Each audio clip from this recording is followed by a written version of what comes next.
Esta predicación se llama Verdades del Reino.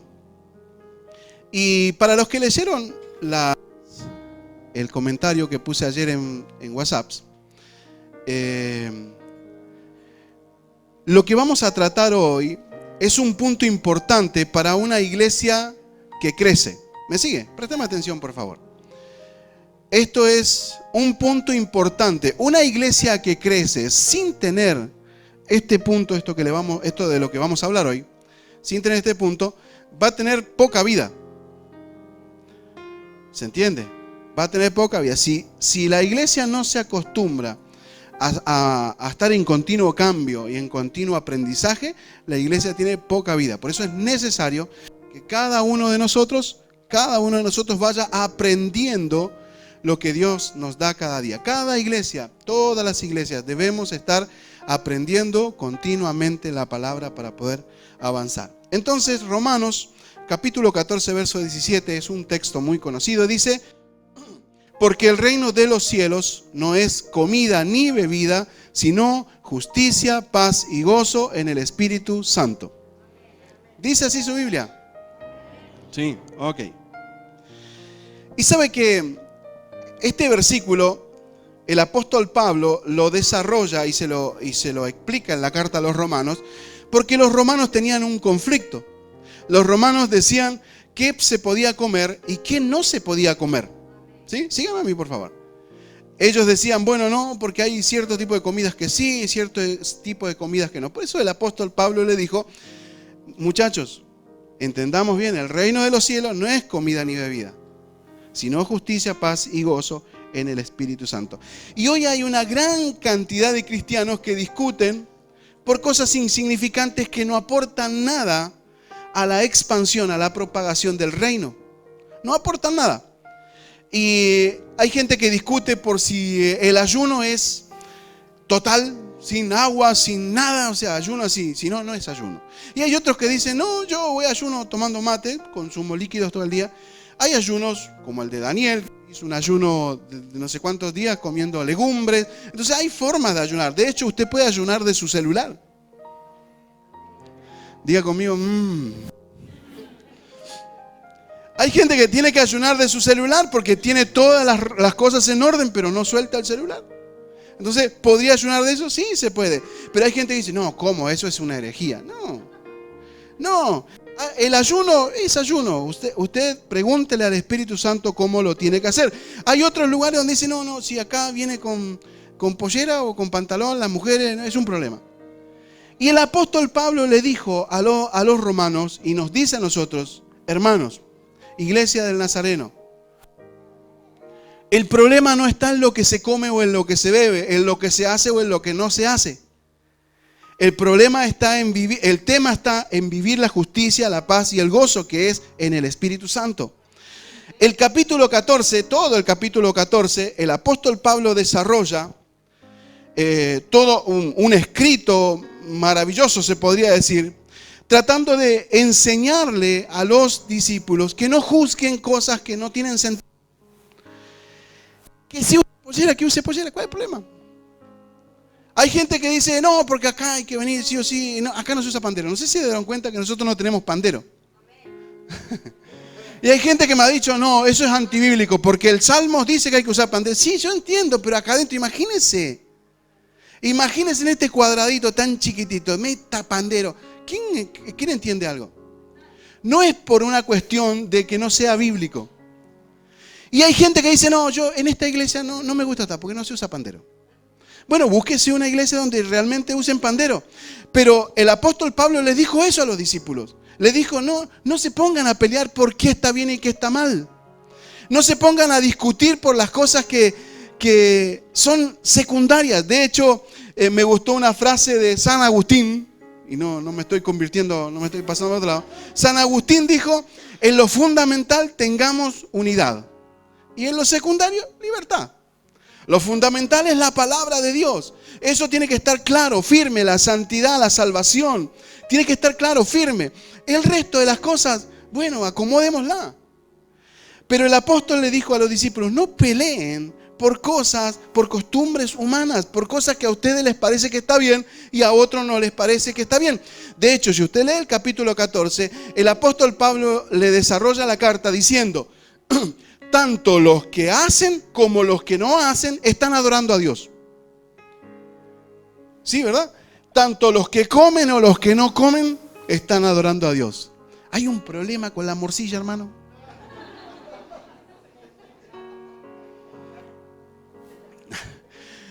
Hay un problema con la morcilla, después están otros que no toman café. Y hay otros que dicen, no, sí, yo en un asado con una morcilla me arreglo. Bueno, y hay gente que dice, no, esto es antibiblia, estos son todos mundanos. Mire, déjalo, si come morcilla, que coma morcilla, ¿cuál es el problema? Usted no coma, pero no lo critique. Esto es lo que el apóstol Pablo le estaba diciendo a los romanos y en base a esto vamos a desarrollar lo que el apóstol Pablo le estaba diciendo. Si usted no come, no coma, no se haga problema, pero no critique al que sí come y viceversa.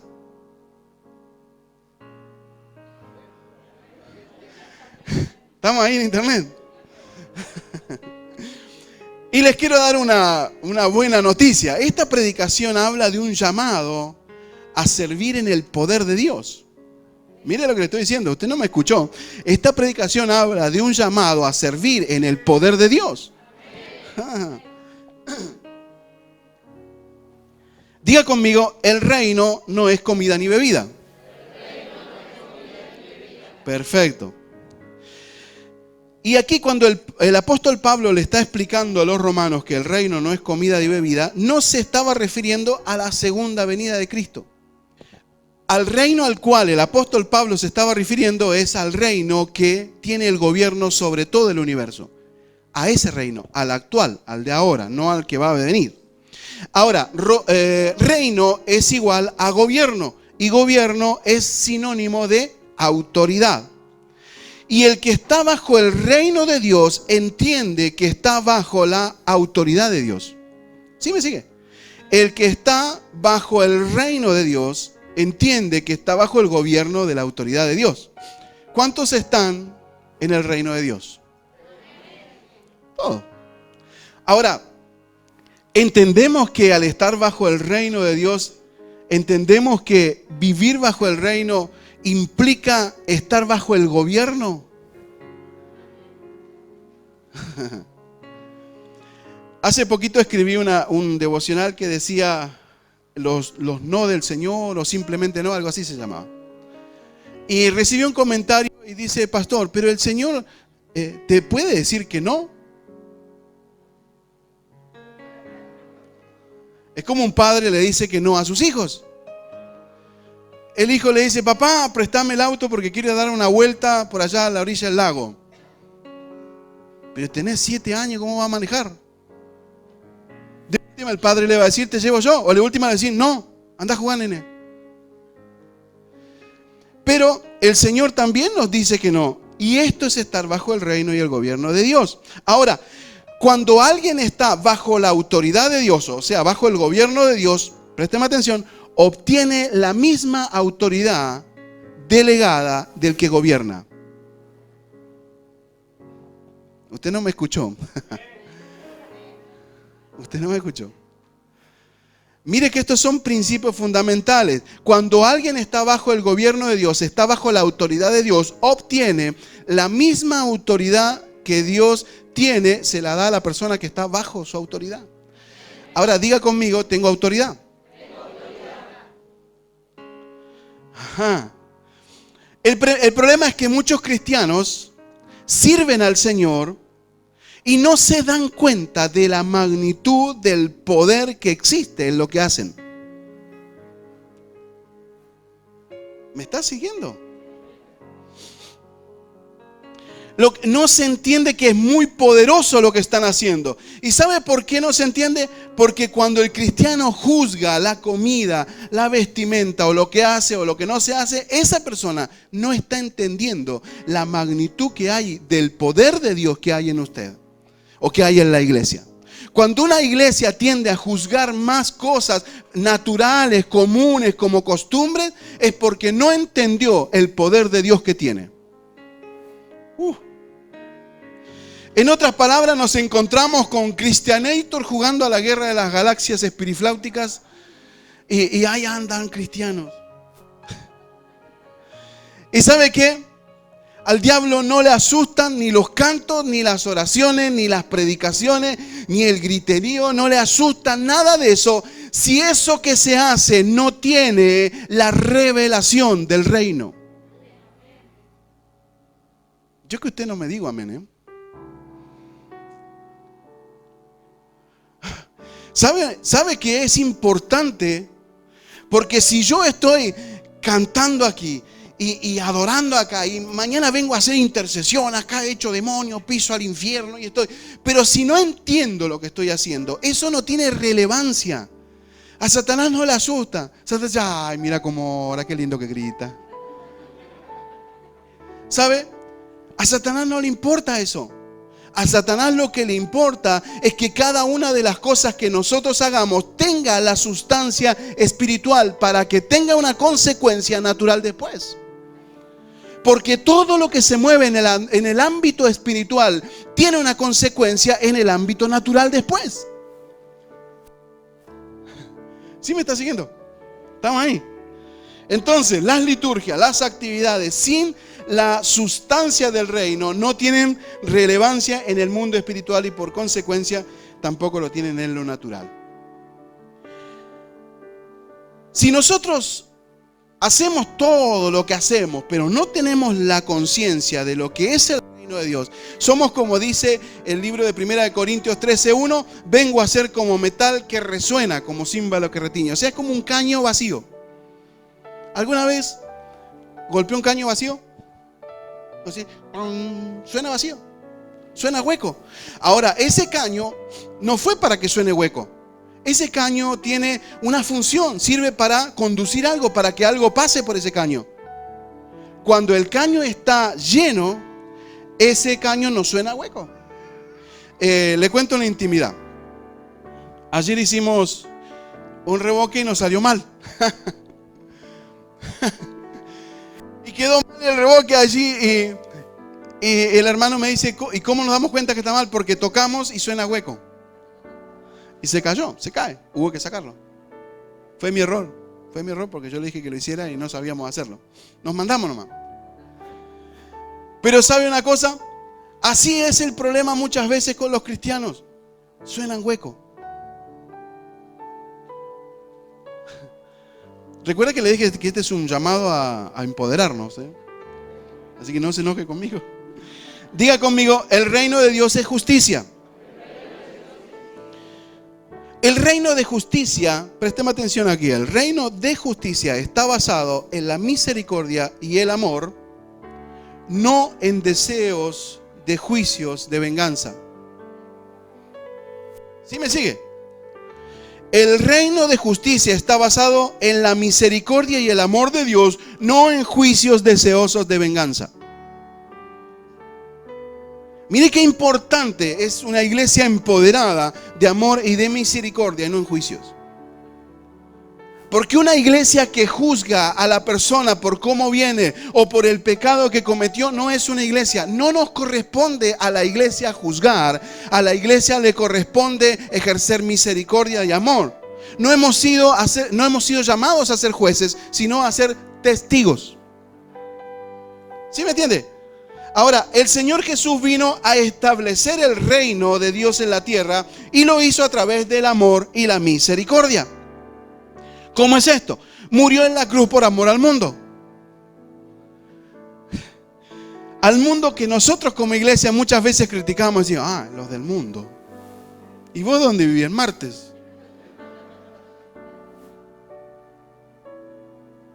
Jesús vino a dar su vida en la cruz por esa gente que nosotros decimos, los mundanos. Nosotros también estuvimos ahí y ahora nos hacemos los importantes porque estamos sentaditos acá. Por eso Jesús dijo en Juan 3:16, porque de tal manera amó Dios al mundo que entregó a su Hijo unigénito. Y también estamos por misericordia. ¿Por qué? Porque alcanzamos el favor de la gracia, que es el perdón de los pecados. Esto está en Hebreos 4:16. Ahora, ¿por qué nos cuesta entender este punto? ¿Por qué nos cuesta entender el reino de esta manera? Porque somos propensos a juzgar. Somos propensos a decir lo que nos parece y no lo que realmente Dios dice. Y esto es lo que el apóstol le corrigió a los romanos. No es comida ni bebida. No es costumbre, no es lo que hacen ni lo que no hacen, sino la justicia, la paz y el gozo en el Espíritu Santo. Ahora, ¿por qué nos cuesta? Porque una iglesia que le cuesta este punto es porque está viviendo la religión, se puede decir la religión, y lo voy a decir así, está viviendo una religión en el plano natural. ¿Por qué? Dice en el libro de 1 Corintios 2:14, el que no es espiritual no acepta las cosas que son del Espíritu de Dios porque para él son locura o son tontería, dice otra versión.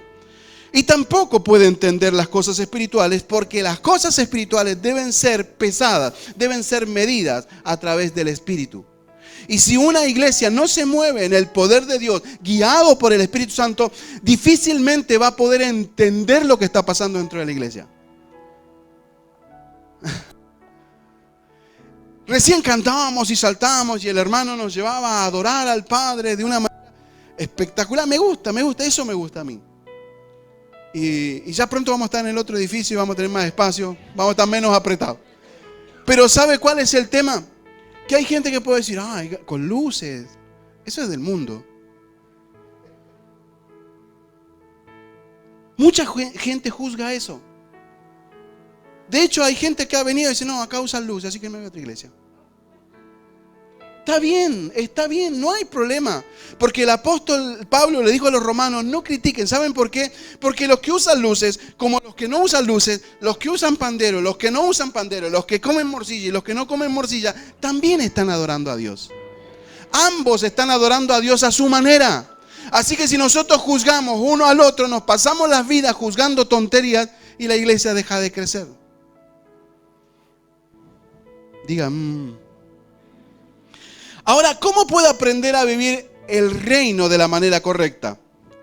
En el libro de Juan, Juan 3:3, el Señor Jesús le dijo, de cierto te digo, que el que no nace de nuevo no puede ver el reino. ¿Y cómo es esto de nacer de nuevo? De hecho, el hombre al cual se lo dijo, a Jesús, el Señor Jesús se lo dijo, y él le dijo, ¿por qué me tengo que meter en la panza de mi mamá? ¿De nuevo? Y eso es lo que piensan muchos cristianos. Dicen, ay, ¿cómo nacer de nuevo? Nunca lo voy a lograr. ¿Sabe qué? Es sencillo, es fácil. ¿Por qué? Porque cuando nosotros nacemos de nuevo es como resetear el chip. ¿Alguna vez le tocó resetear una computadora cuando se tildó, quedó así toda trabada? Usted aprieta un botoncito en esos CPU grandes, aprieta un botoncito abajo y se reinicia. Eso se llama reseteo. Diga conmigo, tengo que resetear mi mente. Ahora, ¿cómo es esto de nacer de nuevo? Es permitirle al Señor que transforme nuestra manera de pensar. Mire qué sencillo. Nacer de nuevo es permitirle al Señor que Él transforme nuestra manera de pensar. Ahora, no estamos diciendo que el Señor no nos permita pensar. No estoy diciendo eso. Estoy diciendo que Él transforme nuestra manera de pensar. Es empezar de nuevo. Es como un niño cuando nace empieza a adquirir conocimientos de a poquito y de a poquito va subiendo y aprendiendo más cosas hasta que llega a ser adulto y aún siendo adulto con todo lo que aprendió de chico se las manda. ¿Sí o no? Así somos nosotros. Pero nacer de nuevo es nacer bajo la guía del Espíritu Santo, bajo los principios de la palabra. Y eso es lo que tiene que tener una iglesia que empieza a vivir reino. La iglesia, para que viva reino, necesita volver a los principios, a las bases, no a las costumbres. Así que si usted viene de otra iglesia, si usted se mudó acá porque es otra iglesia, o usted piensa ir a otra iglesia, adáptese a la iglesia, a donde está. Si no le gusta, búsquese una donde le guste, pero no lo critique porque no es la base. La base no es la crítica, no es juzgar. Ahora, diga conmigo, el reino de Dios es paz y gozo. Paz no es sinónimo de inactividad y gozo no es sinónimo de placer por no hacer nada, por hacer nada. ¿Sí me entendió? Paz no es sinónimo de inactividad y gozo no es sinónimo de estar feliz por hacer nada. Paz y gozo es crecer, avanzar, capacitarse, emprender, avanzar para todos lados, pero encima te tiene que gustar. Porque hay gente que dice, ay, yo tengo que crecer, pero no tengo tiempo. Me mata el tiempo, no. Ay, todo esto es tan, ay, las prédicas que son, es mucho para mí. Y es como que yo empiezo a hacer como que colapsa mi vida. Ahora, el problema es que, ¿me deja meterme el lío? ¿Sabe que el problema es que hay muchos líderes que sufren su llamado? Me pasaba al principio, vivía su vida descompuesto, armado, esto, está bien, fue una crisis para mí al principio, y todos la pasamos, obvio, pero cuando ya pasa un tiempo yo tengo que acostumbrarme a vivir el gozo del llamado. Porque la Biblia dice en Proverbios 10:22 que la bendición del Señor enriquece a una persona y no le añade tristeza. Y el otro gran problema que sucede en otras iglesias que se quedaron en la paz y el gozo y dejaron de soñar. La Biblia nos cuenta que el pueblo de Israel, cuando sale de Egipto, sale de la esclavitud, ¿verdad? Sale de la esclavitud a una vida nueva. Pero resulta que en el desierto el pueblo se volvió a esclavizar de sus pensamientos porque se quedaron con la columna de fuego, la nube de gloria, el maná que caía todos los días y el agua de la roca. Y ellos dijeron, bueno, si tenemos la columna de fuego que nos protege de noche, nos da calor, la nube de gloria que nos protege del calor del día, tenemos el pancito por la mañana, agüita de la roca, ¿qué demonios acá? Y ahí se quedaron. Y se murieron. La generación que salió de Egipto no fue la generación que entró. Porque se olvidaron de soñar. Entonces Dios tuvo que cambiar la perspectiva, tuvo que cambiar al que dirigía el asunto. Le dijo Moisés, hasta acá llegaste, acá arranca Josué. ¿Por qué? Porque Josué tenía un espíritu de conquista. Josué era el espíritu joven que el pueblo necesitaba para entrar a conquistar. El espíritu de Josué fue el que sacó al pueblo de la comodidad del gozo y la paz y estar ahí contento comiendo pancito y tomando agüita. Porque hay iglesias, hay gente que se acostumbró tanto a las bendiciones que ahí se quedaron en la bendición. Y se olvidaron que esa bendición hoy va a terminar y tenés que proyectarte. Cuando el pueblo de Dios saca al pueblo cuando Dios saca al pueblo de Israel de Egipto, de la esclavitud, lo pasa por el desierto, no era para que se mueran en el desierto, sino para que conquisten la tierra donde debían estar. ¿Me está entendiendo o no? Porque lo veo así como que me mira con... Detrás del barbijo lo veo así como que sospecha. No sé si está quedando dormido. Entonces el pueblo se olvidó de conquistar. Por eso es que Dios levantó a Josué. Josué era el espíritu joven. Ahora, tener un espíritu joven no significa que tenga que ser joven. De hecho, cuando Josué estaba repartiendo la tierra, Caleb le dice, dame una a mí. Y Josué le dice, pero vas a poder. Y Caleb le dijo, la misma fuerza que tenía cuando arranqué a los 45, ahora a los 85 años, tengo la misma fuerza, así que dame que yo voy. No necesitaba otra cosa. El pueblo lo que necesita es salir de la comodidad, empezar en movimiento. Ahora, ¿por qué? Porque el reino de Dios está en continuo movimiento. Diga conmigo, el reino es acción. No existe un reino pasivo. No existe un reino pasivo. En lo natural no existe y mucho menos existe en lo espiritual. O sea, el reino de Dios es continuamente violentado regularmente por el gobierno de Satanás. Hay una continua guerra espiritual.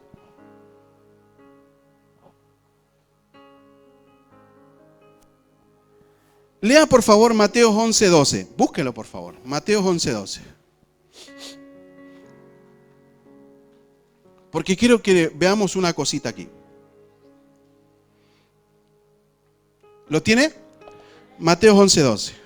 Dice así, versión Reina Valera. Ponga por favor su Biblia en Reina Valera. Dice, desde los días de Juan el Bautista hasta ahora, el reino de los cielos sufre violencia y los violentos lo arrebatan. ¿Dice así su Biblia? Versión Reina Valera. ¿Dice? Perfecto. Ahora note lo siguiente. Este pasaje está hablando de que el reino de los cielos está en continuo conflicto, pero no conflicto entre sí. No es un conflicto entre sí. Y acá hay algo que aclarar. Muchas veces se nos enseñó y se estableció como principio es que el reino de los cielos lo arrebatan los violentos, así que hay que ser violento, hermano, para arrebatar el reino. Ahora, busque por favor otra traducción. Por ejemplo, Palabra de Dios para Todos. Yo tenía otras varias traducciones y última, créanme lo que le voy a decir. Desde los tiempos de Juan el Bautista hasta ahora, el reino de Dios avanza con poder y han intentado apoderarse de él por la fuerza. ¿Se da cuenta que no habla de que nosotros seamos violentos? Nueva traducción viviente, algunos la tienen por ahí. Nueva traducción viviente dice, desde los días en que Juan el Bautista comenzó a predicar hasta ahora, el reino de los cielos ha venido avanzando con fuerza y gente violenta lo está atacando.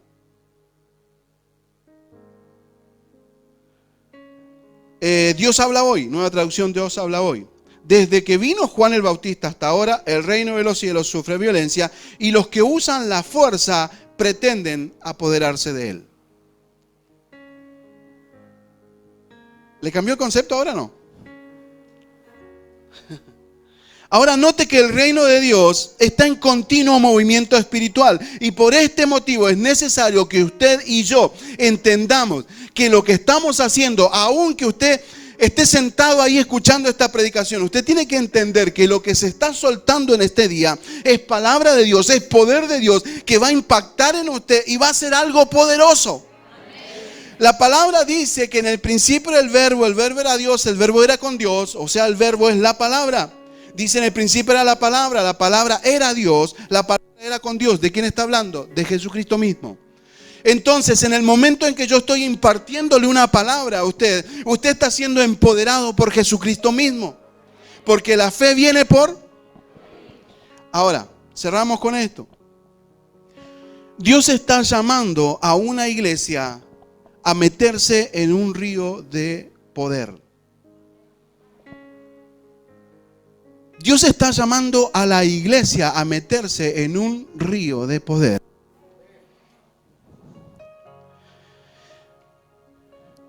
Nos está llamando, iglesia amada, a vivir con entendimiento, porque el río de Dios es poderoso.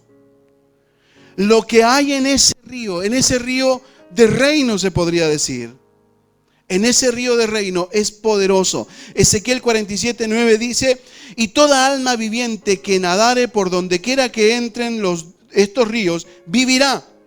Y habrá muchísimos peces por haber entrado allá a estas aguas. Y recibirán sanidad y vivirá todo lo que entrare en ese río. O sea que lo que Dios está hablando en esta mañana es una palabra de poder, y todo el que se meta en el río de Dios, todo el que empieza a caminar en el río de Dios, va a tener la misma autoridad que tiene el Creador de los cielos y la tierra. O sea, tiene autoridad. No autoridad como el de la película Poderoso, ¿la vieron? Todopoderoso, que usaba el poder de Dios para hacer pavada. Bueno, porque así andan algunos cristianos, ¿no? Ven demonios por todos lados y andan allí tratando con una gomera espiritual. No, mi hermano. Directamente lo que Dios nos está hablando en esta mañana es que si nos metemos en el río de Dios, vamos a tener autoridad y poder de Dios. ¿Para qué? Para sanar enfermos, para liberar endemoniados, para liberar nuestras generaciones, para poder obtener aquello que Satanás nos robó. Póngase de pie, por favor. El punto está, amada iglesia, no se distraiga, el punto está, el que no se pueda poner de pie, no se ponga, no se preocupe, que se sentaron. El punto está, amada iglesia, el punto está, es que el poder de Dios se manifiesta con autoridad siempre y cuando la iglesia no esté pendiente de lo que se hace y lo que no se hace, de lo que se come o lo que no se come.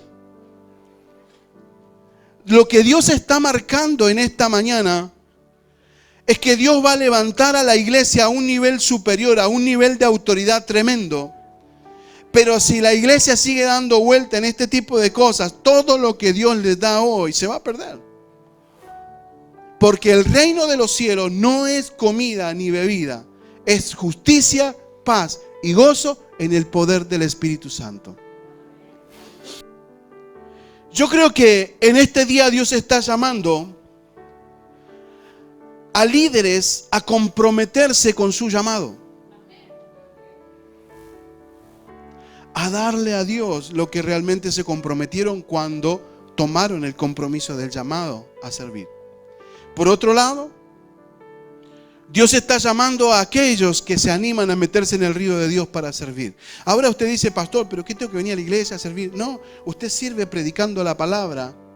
Hay gente que trabajamos, no todos son pastores. De hecho, no existiría el pastorado ni la iglesia si no estuviera la gente que predica o no estuviéramos los que predican la palabra. Ningún líder tendría ninguna actividad en una iglesia, si no tuviera templo, no tuviera edificio, no tuviera gente. Por eso es que cada uno de nosotros es fundamental en el reino de los cielos. No se sienta excluido de decir, no, pero yo no soy líder, nunca me dijeron nada. No se sienta excluido porque Dios lo está llamando a servir. ¿Cómo? No sé, Dios se lo va a mostrar ahí en su negocio. Un día va a ir alguien y le va a decir, no sé, esto, usted le va a decir, mire, no sé, a mí me salvó el Señor, ¿quiere que te salve a vos? Y así de sencillo va a ser. Por eso Dios está llamando a quienes quieran servir. Y yo quiero orar por aquellas personas que dicen, yo quiero servir. Y también quiero orar por aquellos que quieren tomar el compromiso del llamado, el compromiso a servir, para que salgan empoderados por la presencia del Señor. Gracias por compartir este tiempo lindo de la palabra del Señor. Si este video fue de bendición para tu vida, suscríbete al canal. Dale un clic a la campanita para que te llegue una notificación cada vez que subimos un nuevo video. También puedes darle un me gusta, un pulgarcito para arriba. Esto nos ayudará a llegar a más personas con estos videos. Podés también hacer algún comentario allí en la zona de comentarios de los videos de YouTube. Y por qué no, compartir este video con otras personas, tus familiares, amigos, porque también les puede hacer de mucha bendición. Así que desde ya te agradecemos por apoyarnos y estar allí cada vez que subimos un video. Que Dios te bendiga y será hasta la próxima. Bendiciones.